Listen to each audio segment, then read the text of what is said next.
¿Qué tal? Muy buenas tardes. Los saluda su amigo licenciado René Castellán, director general de la revista Desinforma. Hoy se encuentra con nosotros la maestra en Derecho Penal y maestra en Juicio Oral y Proceso Penal Acusatorio, Beirut Hernández Díaz, y además es secretaria proyectista del Juzgado de Primera Instancia en materia penal. Maestra, muchas gracias por estar con nosotros, le agradezco muchísimo. Bienvenida a su casa.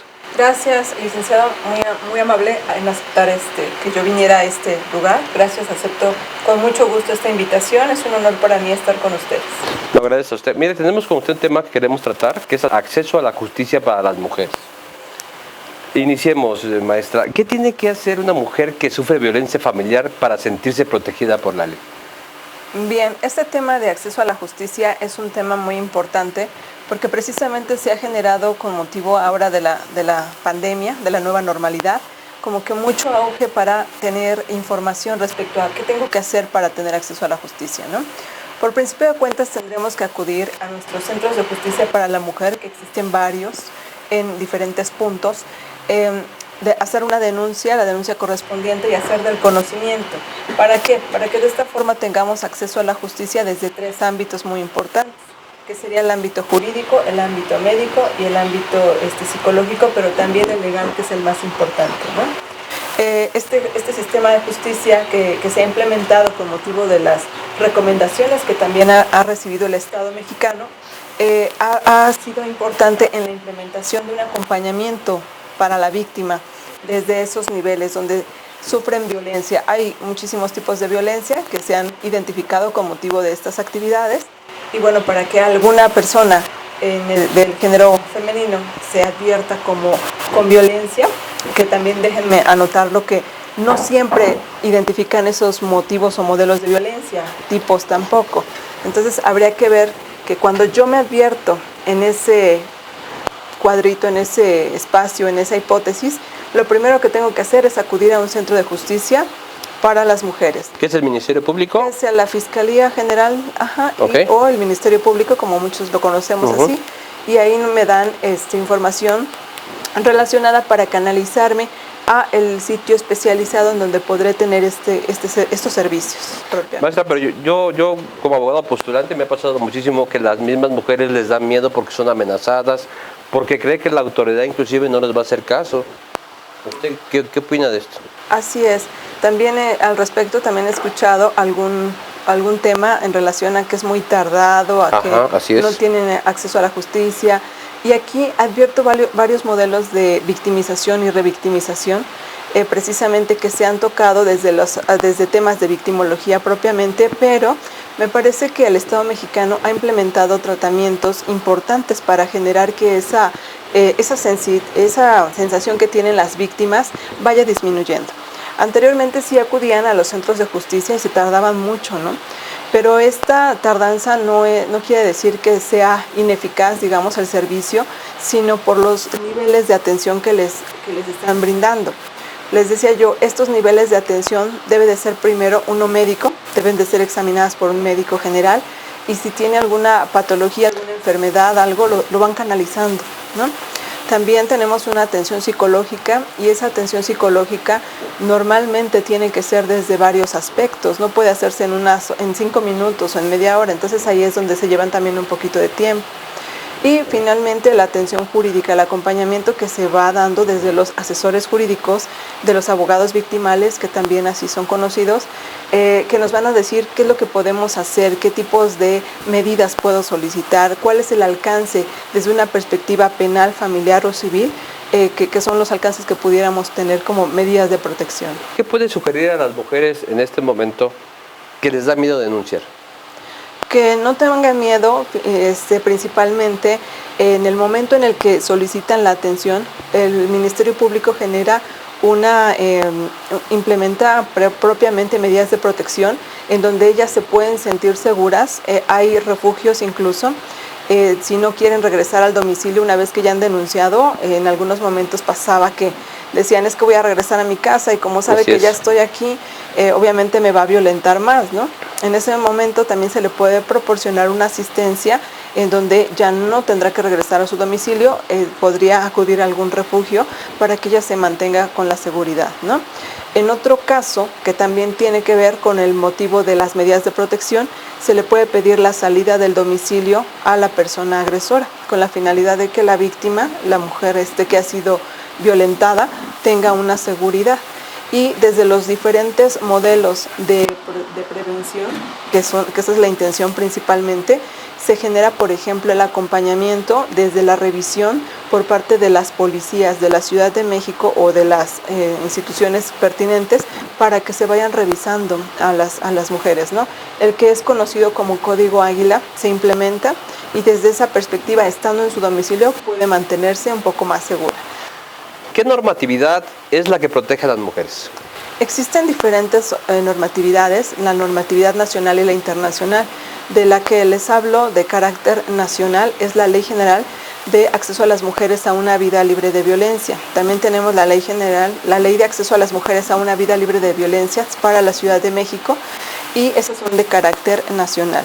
Estas mismas normatividades se ven acompañadas y de alguna forma se ven más protegidas con la Ley General de Víctimas, que tiene precisamente la atención para este sector vulnerable muy especializado, ¿no? Porque abarca diferentes tipos de víctimas, ¿no? La víctima directa, la víctima indirecta, la víctima potencial, la víctima de grupos, y entonces atendiendo esos sectores tan específicos es como puede dar un alcance más amplio de protección para las mujeres en ese sentido. Eso es por cuanto hace a el aspecto de carácter nacional. El internacional, tenemos por ejemplo la Convención de Belém do Pará, la Convención de la CEDAW, que son la Convención contra todas las formas de discriminación en contra de la mujer, y la de los derechos humanos, principalmente por el punto de los niños, la Convención de los derechos de los niños también. Y bueno, existen diferentes normatividades de carácter internacional, desde la Constitución, tratados internacionales que nos permitirían apoyar, pero básicamente la Ley de Acceso a las Mujeres a una Vida Libre de Violencias, que sería la más aplicable en este sentido, ¿no? Con más amplitud, tratados internacionales, pero me parece que sería muy bueno tomar como base la Ley de Acceso a las Mujeres. Sí, pero México es parte de los tratados internacionales. Claro, los ha firmado, los ha suscrito y los ha ratificado. En ese sentido, pues tenemos que México los está cumpliendo de alguna forma importante para que no se vulneren esos derechos y se proteja a este sector vulnerable principalmente. Háblanos, ¿cuántos tipos de violencia contempla la ley en comento? Contempla la violencia física, la violencia psicológica, la violencia patrimonial, la violencia económica, la violencia obstétrica, la violencia por cuanto hace a los derechos reproductivos, la violencia simbólica y la violencia política. Como vemos, son diferentes aspectos.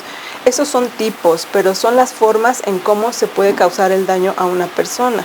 Son diferentes a las modalidades. Estos tipos a veces no los identificamos porque, por ejemplo, la violencia psicológica tiene que ver con cualquier acción u omisión que se vaya a generar como hacia una persona con la finalidad de, a lo mejor, voy a querer ignorarla, voy a querer decirle cosas inadecuadas. El simple hecho de que nos diga qué mal te ves en cuanto a la ropa, o no te vistas así, o pareces X, y todas esas cosas pueden consistir en una violencia psicológica que de pronto no se advierte cuando tenemos una forma de vida en una sociedad muy específica, ¿no?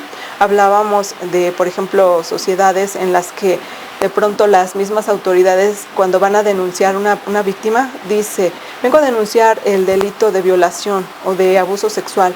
Ah, sí, pero ¿cómo venía vestida?, ¿no? Entonces ahí esa sería, por ejemplo, un tipo de violencia también que estamos haciendo valer, porque muy lejos de querer proteger a las mujeres, pues estamos señalando, ¿no?, que tienen la culpa por algo. Por la forma de vestir, muchas veces, ¿no? Así es. Ustedes provocan a las mujeres. Así es, que tienden a hacer.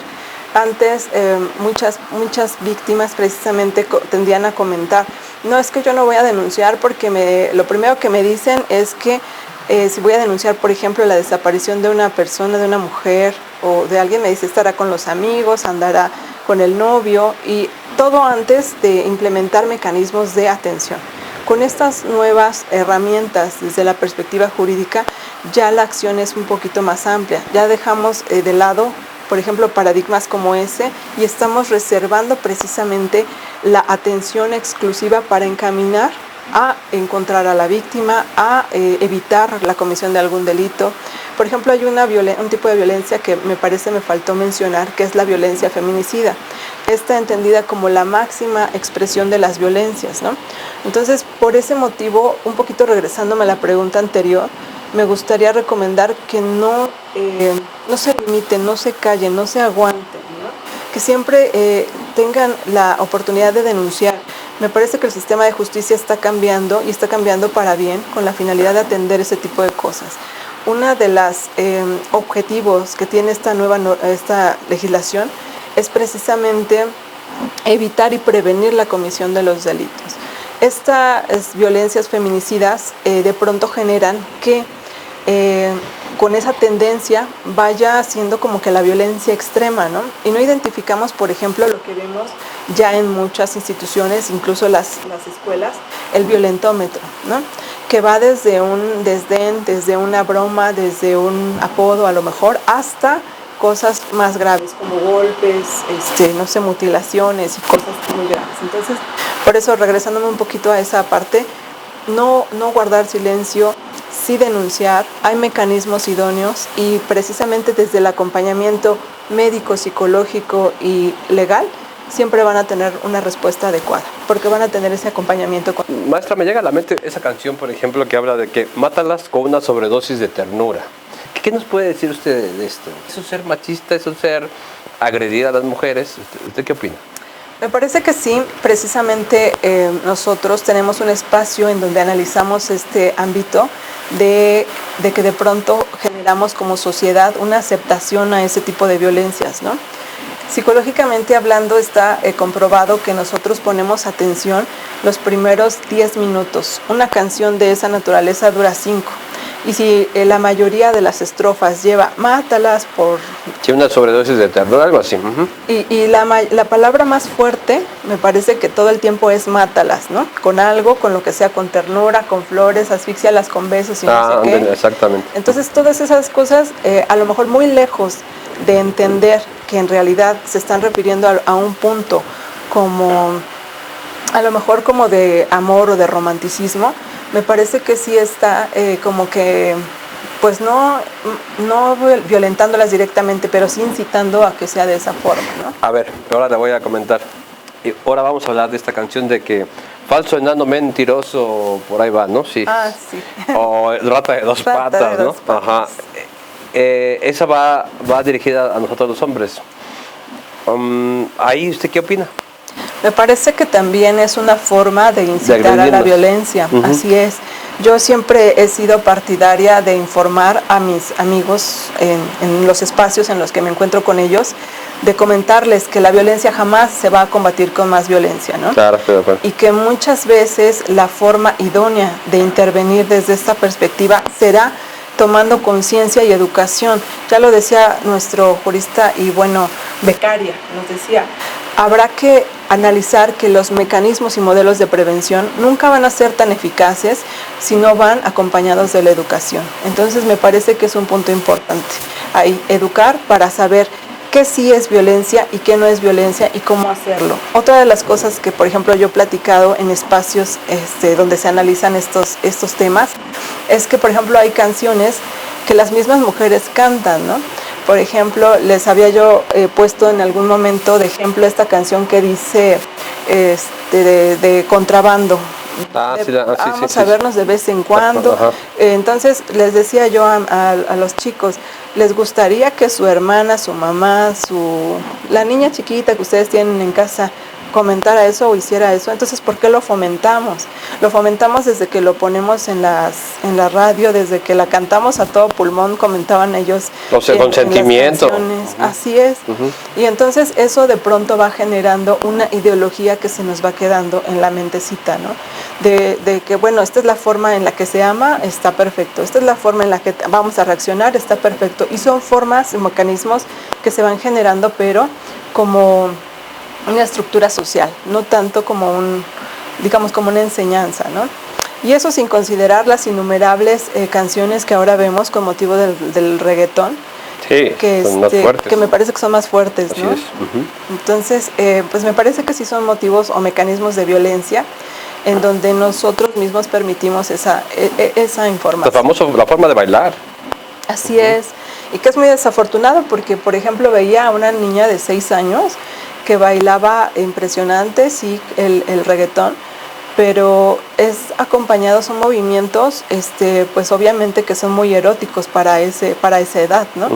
Y entonces esto me hace pensar también, por ejemplo, hablando de temas un poquito de victimología, cuando hablan de la víctima totalmente inocente, decimos que es aquella que no tiene la culpa de nada, ¿no? Claro. Y entonces, por ejemplo, diríamos, cuando hay abusos sexuales en los menores, hubo algún sacerdote que comentó que ellos los provocaban. Y yo decía, pero ¿cómo un niño puede provocar ese aspecto erótico? Es imposible, ¿no? Pero cuando nosotros como padres permitimos este tipo de cosas, pues va a ser difícil que no reaccione el ser humano, porque pues sí debemos de reaccionar ante determinados estímulos, ¿no? Entonces, pues ahí solamente los mecanismos de prevención, observar y no permitir que ese tipo de información llegue a esas áreas, ¿no? A esos aspectos. Entonces sí, me parece que sí son motivo de violencia, pero porque nosotros mismos los aceptamos y hasta los fomentamos, ¿no? De ahí podríamos sacar una lista impresionante de canciones donde la misma mujer dice, ¿no? Hombres y mujeres, ¿verdad? Hombres y mujeres. No recuerdo cómo se llama una canción de Dulce, pero comenta que sea su muñeca, ¿no? Y como si fuera un juguete, como si fuera un objeto. Entonces, desde esa perspectiva ya estamos enseñando o permitiendo que este sector se advierta como tal o se identifique como que es una cosa normal. Y no es normal, ningún tipo de violencia es normal. Los apodos no son normales, las bromas fuertes, los empujones, nada es normal. Entonces, partiendo incluso hasta la famosa ley del hielo que de pronto generan en las escuelas, ¿no? No sé, decían, vamos a aplicarle la ley del hielo a fulano o a sultana porque no hizo lo que queríamos, ¿no? Cuando éramos chiquillos. Hasta eso que hoy sigue dándose ya de adultos, genera o es un tipo de violencia y tampoco es normal. ¿Cuántas modalidades contempla la ley de referencia? Esta ley contempla, las modalidades se refieren propiamente a los sitios, los espacios en donde podemos encontrar estos tipos de violencia. Y se puede dar en la familia, en el noviazgo, la modalidad en las instituciones, también en la cuestión política, en la social, en la sociedad o la comunidad, ¿no? Entonces, en cada ámbito pues se va dando porque en algunos aspectos será público y en algunos aspectos será privado. Por ejemplo, ¿cuándo será público? Cuando, por ejemplo, hemos visto en las instituciones, como le comento, que de pronto he escuchado que comentan, ahí viene la de la violación, ahí viene la del abuso, o ahí viene la desaparecida. Así es. Entonces son tipos de violencia porque estamos generando etiquetas que van en contra de los derechos de las víctimas, ¿no? En ese sentido. Entonces, por ejemplo, esa sería una violencia institucional que están generando los mismos servidores públicos. Otro tipo de violencia institucional, me ha tocado incluso verlo. Estábamos formados en una fila para un servicio en una papelería y entonces te dan el pase, ¿no? El turno. Y entonces había un caballero no llevaba turno y entonces empieza número 5, número 6 y le digo, tengo yo el número 5. Ah, sí, pero el señor llegó primero. Y le digo, pero ¿y entonces los turnos? Ah, es que él ya había llegado antes. Entonces ahí entra la contradicción porque una misma mujer le está dando el paso a alguien que no llevaba ni turno y entonces desde esa perspectiva institucional ya está generando ese tipo de violencia porque no hay un respeto por la figura, ¿no? Nada más porque, y yo decía, bueno, el caballero llegó antes, si hubiese llegado antes hubiese tenido un turno, entonces, y lo tendría antes que yo. Claro. Entonces eso no es correcto. Esa sería, por ejemplo, otro de las modalidades. Y en el noviazgo y en la familia son normalmente los que se llevan de manera privada, ¿no? Que bueno, ya ahora vemos en las calles, desafortunadamente, muchas parejas peleando y demás, y también lo hacen de manera pública, ¿no? Pero esas serían algunas de las modalidades que se pueden llegar a conocer. Maestra, para todas las mujeres que nos ven, ¿qué tipo de medidas de protección pueden solicitar? Tenemos medidas de protección desde prohibiciones, por ejemplo, de que se les acerquen, de que vayan a su casa, prohibición de que las intimiden por sí o por interpósita persona. Es decir, que un ejemplo, que Juan Pérez vaya y moleste a Beirut, le podemos prohibir esa parte. O que sea por interpósita persona, que Juan Pérez le diga a José López: José, molesta a Beirut para que no sea yo directamente. A eso se refiere esta parte de interpósita persona. Puede ser también que se le prohíba que se le acerque en sus áreas de trabajo, en el domicilio o en las escuelas donde ella se encuentre. También puede darse la prohibición, o más bien la petición, de que desocupe el domicilio el agresor. Esta parte me parece muy importante porque esa prohibición se genera, no obstante, que no se acredite, por ejemplo, la propiedad o la posesión del inmueble.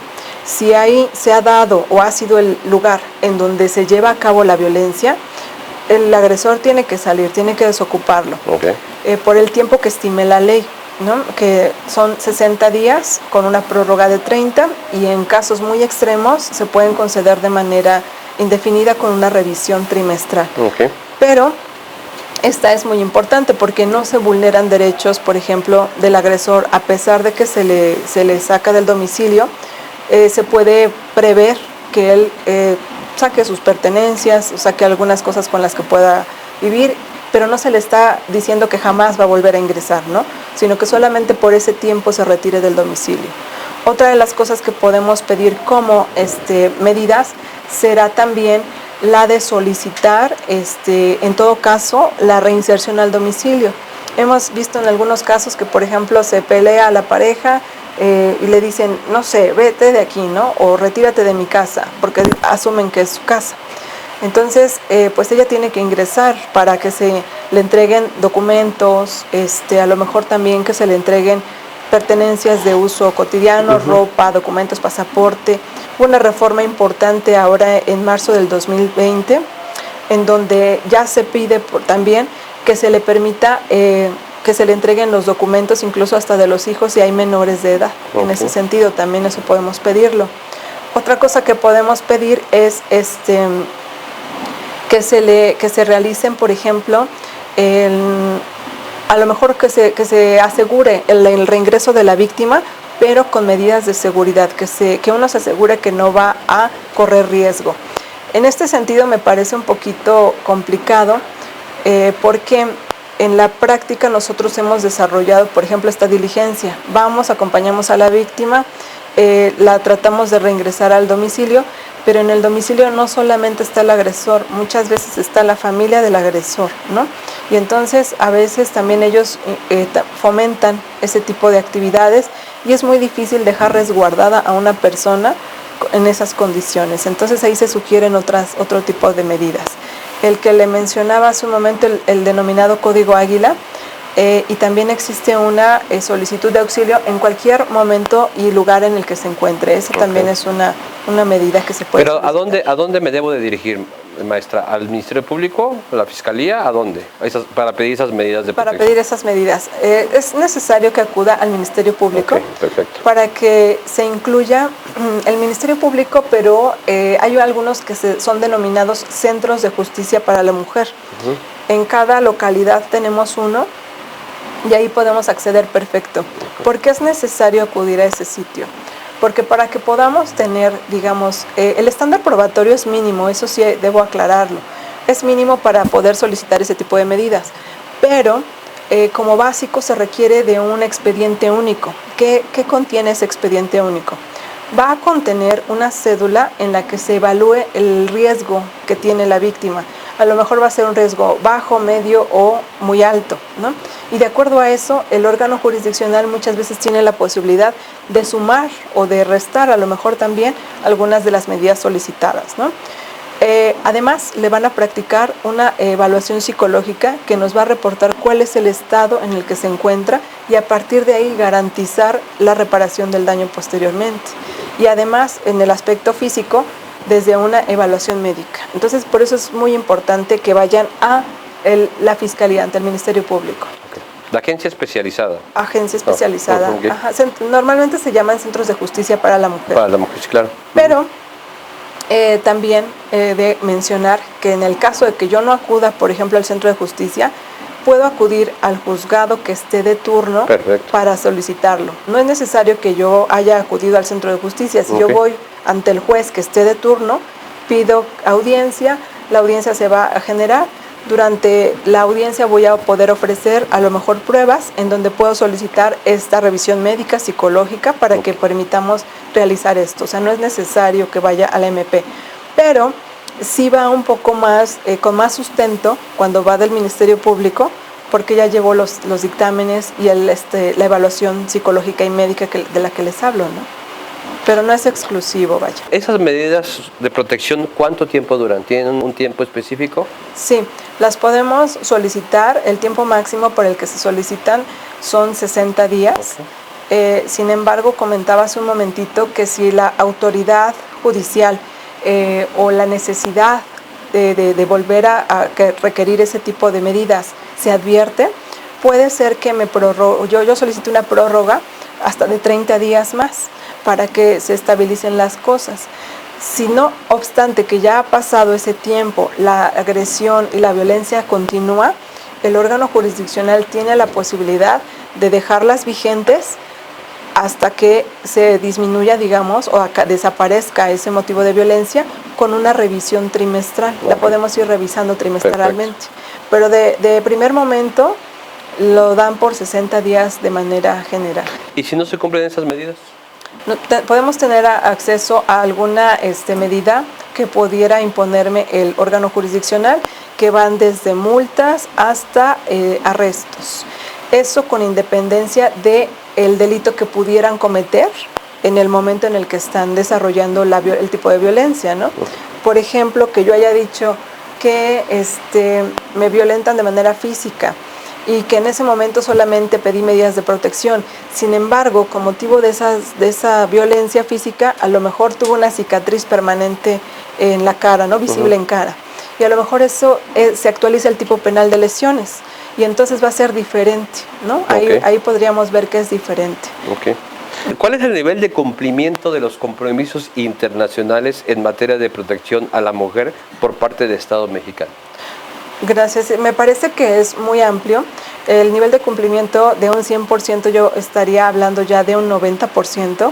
Le comentaba que se dieron reformas muy importantes desde el 2016, 2018, ahorita 2019 y 2020, ya se incluyeron nuevos modelos en los que ya se ha generado, por ejemplo, esta actuación por parte del Estado mexicano, implementando, les decía yo, refugios, esta normatividad, la atención especializada para las víctimas, los centros de justicia especializados para la mujer, en donde normalmente son atendidos por personas del mismo género, para que ellas se sientan como con más confianza, ¿no? Entonces, me parece que sí, ese nivel de cumplimiento sí está siendo vasto. Por supuesto que nos falta mucho que atender, sobre todo ahora con la denominada nueva Ley Olimpia. Así es. Entonces, me parece que nos falta mucho, sí, claro. Pero han estado trabajando y el Estado mexicano me parece que está respondiendo muy bien ante esas recomendaciones. Pues maestra Vero, yo le quiero agradecer mucho que esté con nosotros, le agradezco mucho que haya aceptado esta invitación y espero pronto volverla a invitar. Muchas gracias, nosotros encantados. Yo estoy aquí en este espacio pues compartiendo estos temas de mucho interés. Agradezco que abra el espacio para permitirnos expresar la opinión y pues está dispuesta para cuando ustedes nos vuelvan a invitar. Muchísimas gracias. Gracias a usted, maestro. Hasta la próxima.